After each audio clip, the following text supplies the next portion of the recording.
The tradition continues. Calvary, Global Ferry.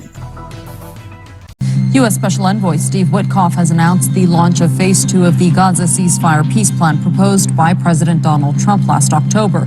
Phase 2 establishes a transitional technocratic Palestinian administration in Gaza, the National Committee for the Administration of Gaza, and begins the full demilitarization and reconstruction of the Strip, primarily the disarmament of all unauthorized personnel.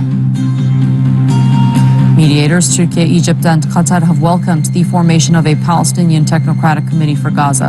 In a statement, they've confirmed that economist and former Palestinian Deputy Minister Ali Shaati will lead it.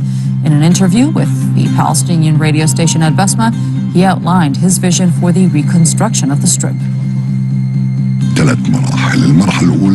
Reconstruction will take place in 3 phases. The first phase is emergency relief.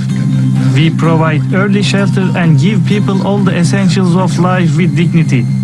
The second phase is recovery, which may last 2 or 2.5 years.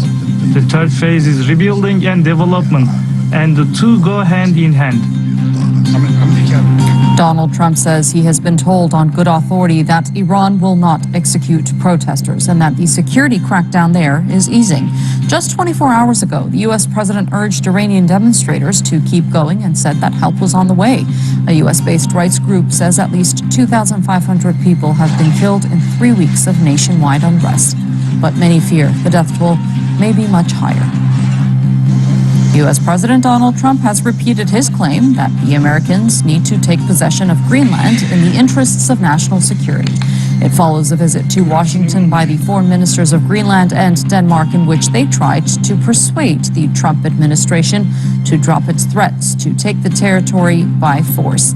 Danish foreign minister said fundamental disagreements remain between the two sides.